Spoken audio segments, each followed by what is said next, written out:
Students we are going to talk about the biological nomenclature. इस पे आपको बहुत ज़्यादा फोकस करने की जरूरत है। अगर आप इस पे थोड़ा सा पढ़ नहीं पाएंगे या इसको समझ नहीं पाएंगे तो आप लाइफ टाइम बायोलॉजी में गलतियां करते रहेंगे। ठीक है, तो इसको बहुत ध्यान से सुनना है कि जो हमारा की फॉल्ट है वो बायोलॉजी में हो ना, इसके लिए हमको इस बायोलॉजिकल नॉमेनक्लेचर पे फोकस करना होता है। ठीक है, actually nomenclature means the naming of the things, naming of the things. Suppose that brick named by human being, tree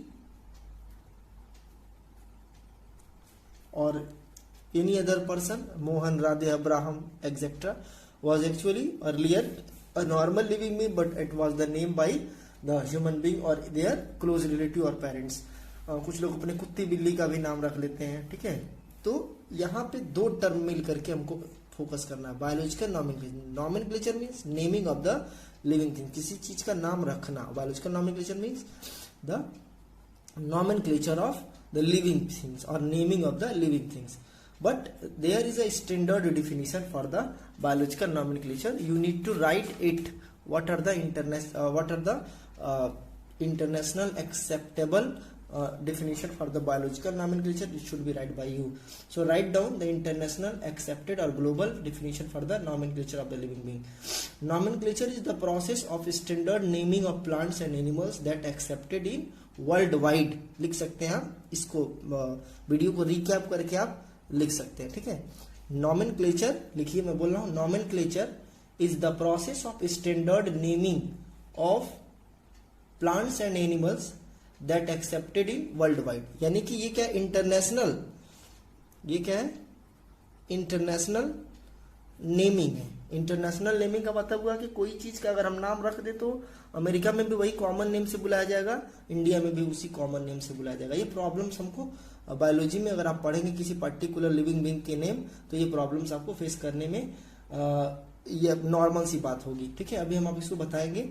फिलहाल आप सिर्फ इसका डेफिनेशन जान लीजिए, जान ही गए होंगे definition. Nomenclature is the process of standard naming of plants and animals that accepted in world wide. ठीक है, अब इंटरनेशनल लेवल पे प्लांट्स के लिए और एनिमल्स के लिए अलग अलग ऑर्गेनाइजेशन है जो उसके नेम रखने में हेल्प करते हैं। ठीक है, तो यहाँ पे हमको जानना है कि प्लांट्स के लिए क्या और एनिमल्स के लिए कौन सी ऑर्गेनाइजेशन काम करता है। प्लांट्स के लिए ICBN, यानी किसी पौधे की डिस्कवरी हुई उसका क्या नाम पड़ेगा, इसको कौन असाइन करता है, ICBN। लिख लीजिए कॉपी में, international code, international code for botanical nomenclature, botanical nomenclature. Just you should able to know about the botany word is related to the plants. So botanical nomenclature is the nomenclature or the organization that used for the nomenclature of the plants only. And for animals, ICZN, everything international code for, in place of botanical there will be zoological nomenclature. So this organization is actually used for the actually is assigned for the nomenclature of animals, and this organization actually perform their function for the nomenclature of plants only. ठीक है, यानी कि अब सिर्फ यही जानना है कि प्लांट्स की डिस्कवरी हुई है, प्लांट्स का जो न्यू नेम पड़ेगा वो इसकी अथॉरिटी में, और एनिमल्स के लिए ये ऑथराइज है। यानी एनिमल्स के लिए international code for botany, animals zoological nomenclature, और प्लांट्स के लिए बॉटनिकल नॉमेनक्लेचर। दो अलग अलग ऑर्गेनाइजेशन है जो पार्टिकुलर प्लांट्स और एनिमल्स के लिए क्या करते हैं, डेटा कलेक्ट करते हैं और उसके नेमिंग क्राइटेरिया को फॉलो करते हैं। ठीक है, अब आते हैं नेक्स्ट, हमारा जो टॉपिक है वो क्या है, AIIMS, requirement and need of nomenclature. यानी कि बायोलॉजिकल नॉमेनक्लेचर के लिए हमारा रिक्वायरमेंट क्या है। यानी कि बायोलॉजिकल नॉमेनक्लेचर अगर हम किसी पर्टिकुलर लिविंग ऑर्गेनिज्म, जैसे आप क्या है, मोहन है, राधे हैं, जो भी हैं, लेकिन उससे पहले आप क्या है, होमोसेपियंस हैं। ठीक है, तो पर्टिकुलर लिविंग बीइंग, अब होमोसेपियंस कौन है, मोहन भी है, राधे, तो मोहन राधे कुछ भी हो, ये पार्टिकुलरली जो है हम सब होमोसेपियंस है। ये जरूरत क्यों पड़ी, जैसे हम सपोज दैट अगर हम बात करें कि एक सिंपल हम स्पैरो को ले लें, स्पैरो ये बर्ड है, गौरैया बोलते हो, स्पैरो।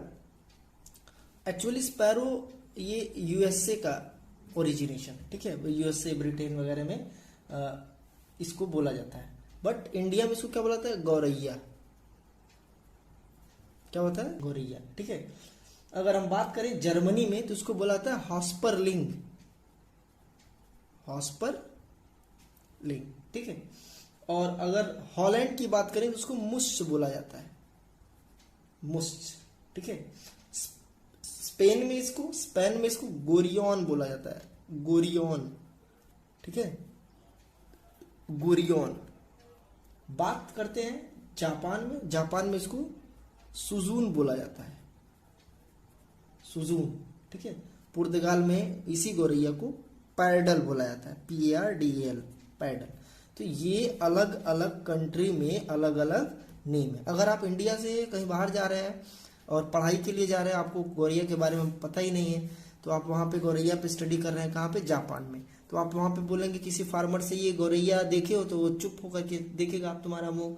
तो ये एक सभी साइंटिस्ट इस पे थोड़ा सा गौर किए और पता लगाए कि भाई इस पे प्रॉब्लम क्या है। हम लोग सब लोग मिल करके सभी लिविंग बीइंग का स्टैंडर्ड नॉमेनक्लेचर कर देते हैं, जो बायोलॉजी का एक अपना टर्म होगा, बाद में किसी को प्रॉब्लम भी नहीं होगी, फिर जाकर के इसकी इंपॉर्टेंसी है। तो पहली इंपॉर्टेंसी क्या है, आप लिख लीजिए कॉपी में, ये सब आपको एज एग्जाम्पल लिखना है। There is a various name, for example sparrow in India called as the gauraiya, and in different place it has the different name. Revert back करके आप देखिए, जर्मनी हॉस्परलिंग्स, ठीक है, मुस्ट इन द हॉलैंड, स्पेनिश में इसको गोरियान, जापान में सुजून, और पुर्तगाल में पैडल बोला जाता है, ठीक है।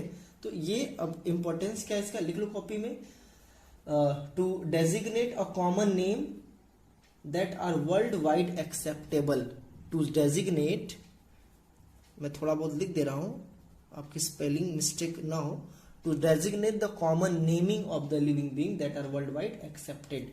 सेकेंड लिखो कॉपी में, to classify the systematic name of living things, to classify the systematic name of the living being. Third लिखिए कॉपी में, to categorize the living being as per their genera and species, as per their genera and species. Fourth one लिखिए copy में, to make study and research easier, to make study and research easier, and to provide facilities in taxonomy. 5 लिख लीजिए copy में, to provide facilities in taxonomy. तो ये different हमारा क्या हो गया, की पॉइंट्स होगा, जिसके थ्रू हम इस हेडिंग को सेटिस्फाई कर देंगे, ठीक है। अब हमारा क्या है, नेक्स्ट टॉपिक है रूल्स ऑफ नॉमेनक्लेचर। इस पे आपको फोकस करना है, rules of the nomenclature, rules of the nomenclature, इस पे आपको फोकस करना। और इसी के लिए मैं बार बार आपको प्रेशर दे रहा था कि आपको इस चीज पे फोकस करना है कि भाई हमको फॉल्ट कहाँ होगा बायोलॉजी में इन फ्यूचर, और वो चीज अगर आपको सुधारनी है तो इस रूल्स ऑफ नॉमेनक्लेचर पे फोकस करना होगा, ठीक है। फर्स्ट रूल्स क्या है, often biological nomenclature are common in biology, listen carefully, given by Carolus Linnaeus. First of all, biological nomenclature was given by Carolus Linnaeus, but that was actually the binomial nomenclature. Binomial nomenclature, bi means two, it means according to, second point, according to Carolus Linnaeus, each living being should have two names, first represent the genus and second represent the species. Third, keep in mind, third, sometimes trinomial nomenclature will be comes for the some special living being which have the subspecies. Suppose that for in case of binomial nomenclature, your name is Homo sapiens,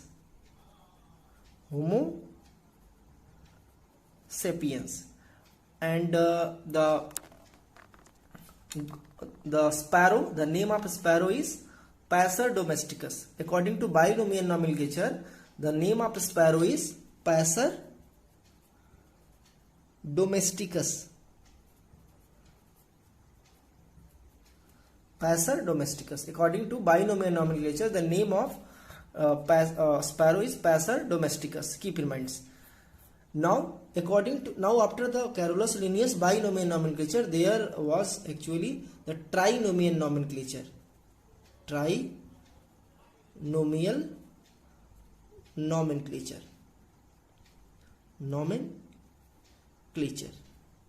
Why the trinomial nomenclature comes for the particular living being? This is because many subspecies were discovered. For example, Corvus splendens, splendens, splendens,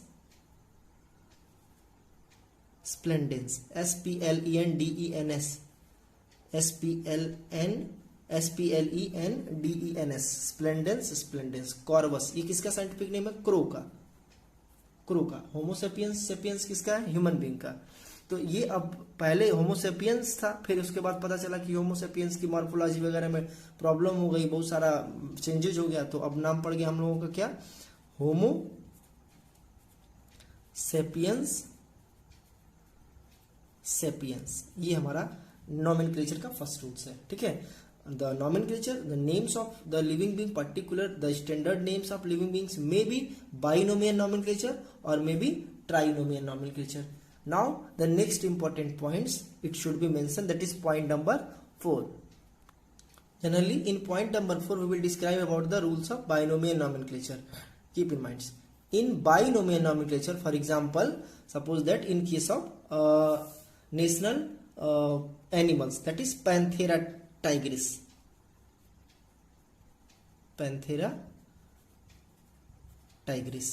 this is the name of tiger, worldwide name and biological name of the tiger.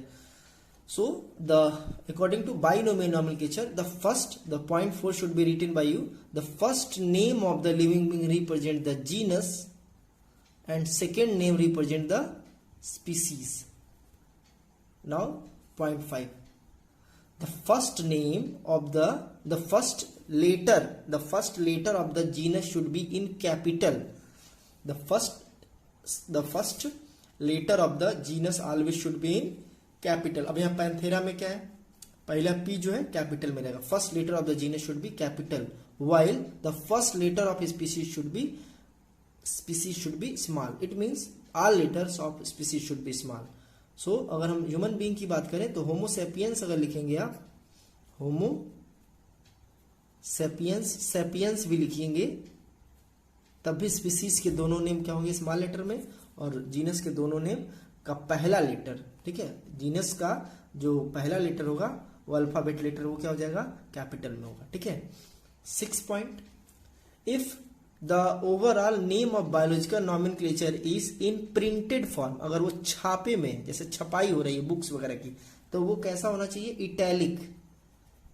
If the biological nomenclature will be in the printed form, then it will be always the italic. If the handwritten form, अगर हाथ से लिख रहे हो तो ये गलती नहीं होनी चाहिए, there should be underline, लिख लो कॉपी में। If the biological nomenclature should be in the printed form, then it always be italic. If it will be in the handwritten form, then there should be underline both in the